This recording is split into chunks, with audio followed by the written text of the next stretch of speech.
Xin chào các bạn, chào mừng các bạn đã trở lại với Ngọc Thiên Tâm Channel. Tâm đang đi đến một cái buổi ăn tối mà Tâm nghĩ có thể sẽ là một cái trải nghiệm đặc biệt nhất. Đó là Le Petit Chef. Le Petit Chef là một cái buổi ăn tối có cả 3D chiếu một cái gọi là một cái bộ phim cho mình xem. Ngày xưa Tâm thấy Le Petit Chef ở trên mạng rất là nhiều nhưng mà rất tiếc là nó chỉ có ở nước ngoài thôi, chưa bao giờ có ở Việt Nam. Thì một hôm tình cờ lướt Facebook thì Tâm thấy là Le Petit Chef chuẩn bị đổ bộ, gọi là chuẩn bị đến Việt Nam đó, đến Sài Gòn. Thì Tâm ngay lập tức nhanh nhất có thể phải lên trên mạng book cho mình một cái chỗ ngay lập tức để mình có thể được làm một trong những người đầu tiên được thử qua cái buổi ăn tối này. Thực ra là ở ngoài đời Le Petit Chef như thế nào thì Tâm cũng chưa được trải nghiệm qua. Cho nên hôm nay các bạn hãy cùng Tâm đi đến buổi ăn tối đặc biệt này nha.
Món đầu tiên là món ăn nhẹ gồm gan ngỗng, mận, bánh mì bơ và bánh nhân nấm cục đen.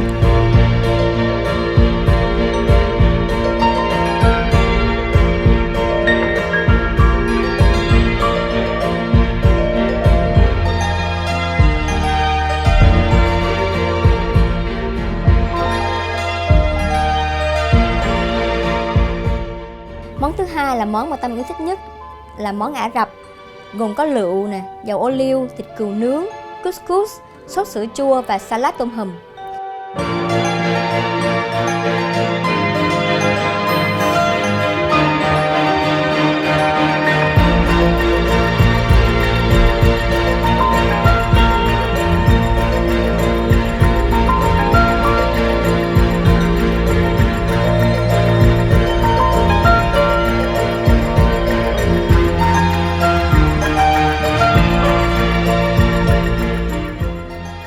Món thứ ba là món Ấn Độ, sò điệp áp chảo, trứng cá muối, súp lơ, lá cà ri tôm, bánh mì nan và súp.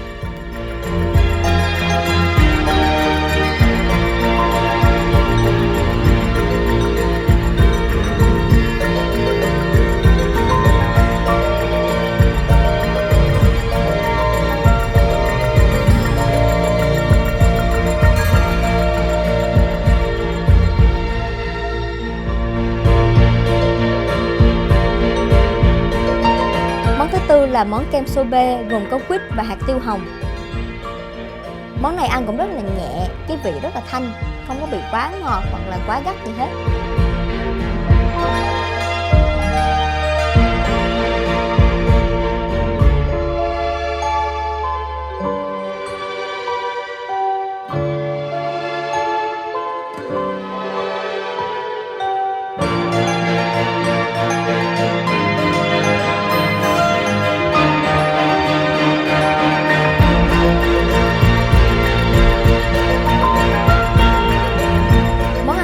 Là món ăn Trung Hoa gồm cá chẽm, sốt đậu đen, cải chip, cua tuyết và chả giò hải sản, ăn kèm với cơm gạo thơm.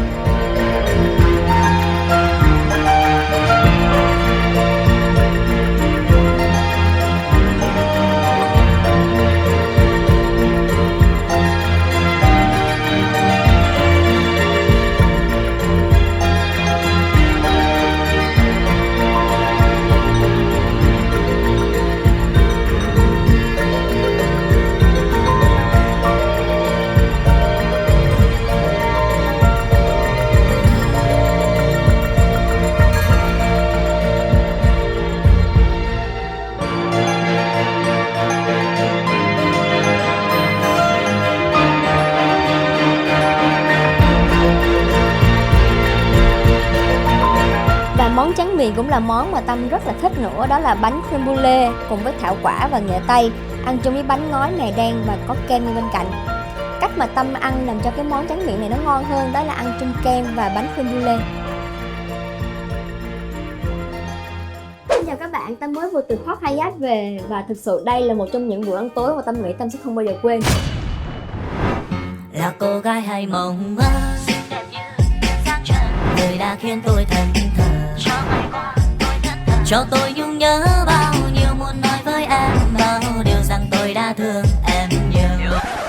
Bởi vì đúng như là cái ý đồ của Le Petit Chef, đây không phải chỉ là một bữa ăn bạn đến để mà ăn cho no và đi về, mà nó là một trải nghiệm của 4 thứ: âm nhạc, phim ảnh, rượu và đồ ăn. Có 5 món ăn và mỗi món ăn là sẽ đến một đất nước khác nhau. Le Petit Chef cho bạn 2 option. Option đầu tiên là business class và option thứ hai là first class. Thì nó khác nhau ở chỗ nào? Đầu tiên là chắc chắn là phải là giá tiền. Hạng business tức là hạng thương gia sẽ có giá là 2.300.000 và hạng first class là hạng nhất á, là sẽ có giá 3.450.000. Lý do vì sao có một cái sự khác biệt như vậy? Các bạn so sánh hai cái menu với nhau thì các bạn sẽ thấy một cái sự tương đồng chắc cũng phải là 90%. Tuy nhiên á, khi mà Tâm hỏi kỹ hơn về bên phía nhà hàng thì được trả lời như sau. Đó là bên business class và bên first class nó khác nhau ở cái chỗ là khác ở về nguyên liệu. Về nguyên liệu nhập khẩu, về những cái nguyên liệu được chế biến như thế nào thì first class là sẽ được nó fancy hơn, rồi cách chế biến nó sẽ đặc biệt hơn phần business class. Nếu mà bạn muốn một gọi là một cái full option á, thì sẽ có thêm một cái rượu, danh sách rượu đi kèm. Thì rượu đi kèm của bên hạng thương gia là 1,5 triệu và của hạng nhất là 2,5 triệu.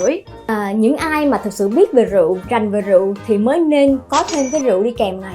Còn nếu mà các bạn mà cũng giống như Tâm gọi là không có rõ gì lắm về rượu á, thì thực ra cái này nó cũng hơi phí. Bởi vì bạn phải thực sự rành về rượu lắm rồi bạn mới biết được là vì sao rượu này đi với món ăn này thì mới phù hợp.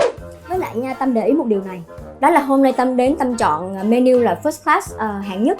Nhưng bên cạnh Tâm là có 2 anh lựa chọn menu hạng thương gia. Thì trong suốt buổi ăn á, thì Tâm để ý, Tâm cũng có hơi nhìn trộm sang một bên là Tâm mới thấy là ủa sao các anh này ăn cũng đang cũng giống như mình à. Nó cũng không có cái gì khác lắm. Cho nên nếu mà các bạn muốn một cái trải nghiệm Le Petit Chef á, mà với một cái giá tạm chấp nhận được á, thì Tâm nghĩ các bạn nên đi với cái menu hạng thương gia. Lý do vì sao mà đặt tên là hạng thương gia và hạng nhất? Bởi vì đây giống như là một chuyến bay vậy đó. Cái bạn có thể thấy trước mắt bạn đó là chú đầu bếp nhỏ ngồi lên một con chim và con chim sẽ bay khắp thế giới để mang bạn đến nước Ả Rập nè, Ấn Độ và Trung Hoa. Và khi mà đến mỗi đất nước đó là nhạc của nước đó sẽ vang lên. Các họa tiết trên bàn cũng sẽ được thay đổi để phù hợp với khung cảnh và phù hợp với cái nền văn hóa của đất nước đó. Cho nên là bạn sẽ được đưa du lịch vào quanh thế giới nhanh gọn trong vòng 2 tiếng đồng hồ. Với 2 cái menu này thì thực sự không phải là Le Petit Chef mang menu này đi khắp thế giới đâu. Mà trước khi đến Việt Nam á, là Le Petit Chef phải đi gọi là tham khảo cái khẩu vị của người Việt Nam để biết được là người Việt Nam ít ăn những cái món của nước nào nhất. Họ không có mang về cứ như là cứ mang gọi là mang đại những cái món của Pháp, của Ý về đâu, mà họ sẽ mang những cái món của Ấn Độ nè, của Ả Rập về. Bởi vì người Việt Nam mình á, thực sự là rất là ít ai thưởng thức đồ Ả Rập và đồ Ấn Độ. Đây là một cái trải nghiệm mà có thể nói là không phải là họ cứ đến để mà xem phim không, mà đến để mà được trải nghiệm cái đồ ăn, thức uống mà nó rất là lạ miệng. Nhưng mà cái khẩu vị á, nó vẫn rất là vừa miệng với người Việt Nam. Hôm nay Tâm đi chung với một người bạn, mà một người bạn này của Tâm không có rành về đồ Tây nhiều. Nhưng mà tuy nhiên là bạn vẫn khen đồ ăn 5 món đồ ăn rất là ngon, rất là hợp khẩu vị. Cho nên Tâm nghĩ là Le Petit Chef đã làm một cái điều rất là thành công, đó là biến những cái menu này thành làm sao để mà cho người Việt Nam mình ăn cảm thấy cái khẩu vị nó rất là quen thuộc, chứ không có bị mà quá xa lạ, gọi là ăn vô mà cảm thấy là cái vị này nó bị nhạt hay là bị mặn hay là nó bị cay nồng thì không phải. Cái quá trình chuẩn bị để mà mang Le Petit Chef đến Sài Gòn mất khoảng 3 tháng. Thì trong 3 tháng này là gì, là chỉ vỏn vẹn cái quá trình mà đặt máy rồi canh ánh sáng này nọ thôi đó các bạn. Còn cái quá trình mà đi khám phá khẩu vị nè, giấy tờ vân vân thì Tâm nghĩ là Tâm nghĩ phải 6 tháng trở lên. Cho nên để có một đêm để cho các bạn có được cái trải nghiệm như ngày hôm nay Tâm có là phải mất một thời gian rất là dài mới các thực khách mới có được một cái buổi ăn 2 tiếng trọn vẹn như vậy. Từng cái chi tiết một á, bạn thấy được chiếu trước mặt bạn á, nó thật giống như là ai đó đặt cái đồ đó trước mặt bạn vậy. Bạn thấy mà cái chú đầu bếp tí hon á, giống như là chú đang đứng ở trên cái bàn trước mặt bạn vậy đó, chứ không phải là một cái hình dẹp mà cartoon mà bạn nghĩ là giống như bạn hay coi trên TV đâu. Cho nên đây là một cái trải nghiệm nó thấy rất là hay, là mà mỗi người nên thử coi một lần để mà xem thử là cái project mapping 3D trước mặt mình sẽ có một cảm giác như thế nào khi mà xem những cái màn trình diễn như vậy. Bình thường khi bạn đi quay phim á, mà bạn muốn một cái trải nghiệm 3D thực sự là phải đeo kính vào, đúng không? Còn đây là bạn không cần phải đeo cái gì hết, mà bạn chỉ ngồi xem và thưởng thức thôi. Cái đặc biệt hay nữa là Tâm cầm điện thoại Tâm quay lại á, nó không có bị nhiễu gì nhiều, mà cũng nó không có ảnh hưởng gì tới cái chất lượng của cái hình ảnh được chiếu trên bàn. Thì đây là một cái Tâm thấy gọi là Tâm ngưỡng mộ vô cùng, bởi vì ngày xưa Tâm đã từng được học qua và Tâm biết nó rất là khó. Để mà vẽ được một cái hình đã khó rồi, phải làm sao cho nó di chuyển và phải làm sao cho nó hợp với cái cảnh ở trên bàn, mọi thứ đều đặt setup trên bàn là một cái khó vô cùng. Khi mà Tâm quay và Tâm up lên trên Instagram á, thì mọi người, rất là nhiều người bạn của Tâm vào hỏi là trời, cái gì vậy chị ơi, cái gì vậy Tâm, hay quá Tâm ơi. Tâm cũng thấy hay thiệt. Tâm cảm thấy rất là may mắn khi hôm nay đã có thể gọi là chen chân vào được một trong những người đầu tiên xem Celebrity Chef.